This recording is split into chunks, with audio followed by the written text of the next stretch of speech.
Avec le Mavic Pro première génération, j'utilisais un capot de nacelle différent de celui d'origine parce que on avait d'une part donc la cale qui venait bloquer la gimbal et ensuite le capot en plastique qui venait protéger l'ensemble. C'était contraignant à mettre, parfois j'oubliais de l'enlever ou de la mettre, la cale, et voilà, et dans les poches j'avais peur de les perdre.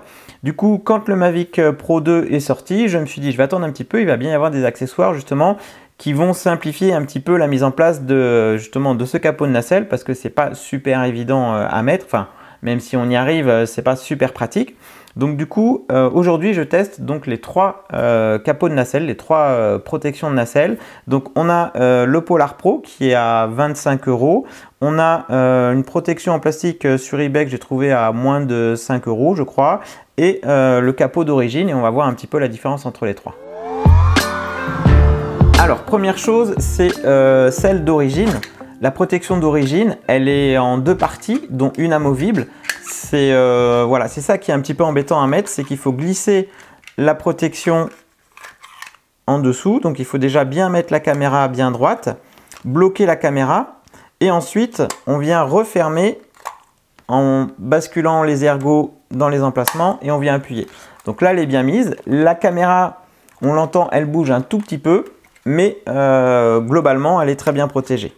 Donc ça, c'est le capot d'origine. Il est bien, mais pour moi, il est un peu fragile parce que quand je l'enlève, j'ai pas trop envie de la mettre dans les poches, de peur de la casser. Comme ça, c'est amovible. Elle est assez fine au niveau du plastique. J'ai peur de la fendre, donc du coup, je la mets toujours à un endroit un petit peu protégé. C'est ce qui est un petit peu contraignant. Donc, c'est un peu contraignant à mettre et c'est un peu fragile à mon goût. Alors, la deuxième protection, c'est donc une protection, comme je l'ai dit, à moins de 6 € je crois sur eBay. C'est une seule partie plastique qui est plus épaisse que le capot d'origine, donc un peu moins fragile à mon avis, et surtout, donc comme elle a pas de partie amovible, on peut la mettre dans la poche quand on vole sans souci de l'abîmer. Donc pour la mettre, on vient déjà placer les ergots ici, et on vient basculer. Alors c'est pas toujours pratique parce qu'il faut vraiment que la caméra soit horizontale. Voilà, on la glisse dedans, et ensuite on appuie. Il n'y a aucun espace ouvert, ce qui fait qu'au niveau de la poussière, c'est vraiment bien protégé. En revanche, ça bouge un petit peu. Voilà, la caméra est bien fixée latéralement, verticalement. J'ai peur que dans des grandes randos, sur des mouvements répétés, des à-coups comme ça, eh bien, du coup, ça tape un petit peu contre le plastique. Mais sinon, au niveau de la mise en place et de la protection, on est vraiment bien. On est plutôt vraiment bien avec celle-ci. Et ensuite, donc la dernière, c'est la protection Polar Pro. Alors c'est sûr qu'au niveau finition, c'est comme tous les accessoires Polar Pro que je présente, on a un petit velours à l'intérieur, c'est du plastique très costaud, c'est vraiment très bien fini. Là-dessus, c'est Polar Pro, il n'y a pas de souci. Au niveau de la mise en place, eh bien, on va mettre les ergots d'abord devant et ensuite on vient clipser. Donc il faut bien que la caméra soit bien positionnée de manière horizontale et ensuite on va venir appuyer ici et là, elle est vraiment très bien bloquée. Donc par rapport aux trois, la Polar Pro, c'est vraiment celle qui fixe, qui neutralise le mieux la gimbal. En revanche, je trouve qu'elle appuie très fortement quand même sur la caméra. Même au début d'ailleurs, j'ai écrit à Polar Pro, je leur ai dit mais est-ce que vous l'avez testé? Enfin, est-ce que voilà, je leur ai envoyé une vidéo, je leur ai montré parce que je trouve que ça appuie vraiment, ça plaque vraiment la gimbal plaquée au fond du support de la caméra. Donc bon, ils m'ont dit oui, pas de souci, c'est testé, c'est approuvé, aucun souci, c'est normal. Bon, ok. Comme c'est rigide, bien du coup, c'est vrai que la caméra ne bouge pas du tout. Alors, les deux inconvénients que j'y vois, c'est que du coup, il y a beaucoup d'espace ouvert. Donc, si vous voyagez, ça ne protège pas de la poussière. Et l'inconvénient pour moi, c'est justement le fait que ça force un petit peu sur la caméra. J'ai toujours un peu peur de l'abîmer. Même si après, c'est quand même le plus pratique parce que comme il est rigide, pareil, on peut le mettre dans la poche sans souci de le casser. Donc voilà, il protège très bien la caméra avec des filtres ND. Encore une fois, à l'intérieur, c'est un petit peu matelassé, donc vraiment aucun souci. Avec les trois protections, mes filtres ND passent sans problème.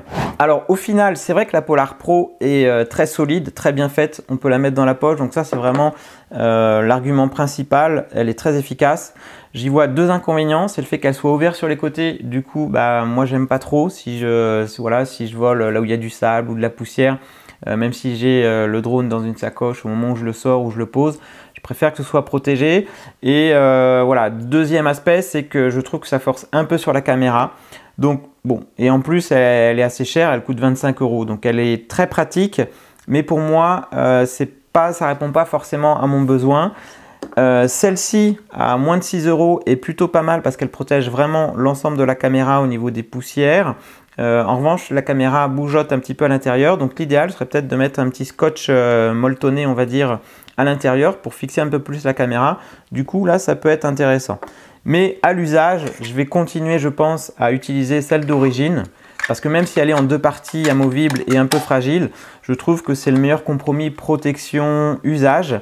Alors au début, j'avais vu effectivement sur des vidéos que à force de justement mettre le dessous de la protection, ça rayait légèrement, très légèrement la peinture de la caméra. Du coup, moi j'avais mis un petit sparadrap qui protège. Mais je pense qu'à l'usage, eh bien, même si ce n'est pas ce qu'il y a de plus pratique, je trouve que c'est quand même celle qui est le plus adaptée et celle qui protège le mieux et qui force le moins sur la caméra, qui me permet de garder mes filtres. Alors au final, j'ai pas trouvé la protection idéale comme c'était le cas sur le Mavic première génération.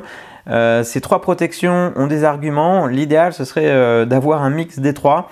La rigidité et la qualité de fabrication de la Polar Pro avec la partie protection globale de celle-ci Sunny Life et tout en ayant voilà, une protection qui ne force pas trop sur la caméra.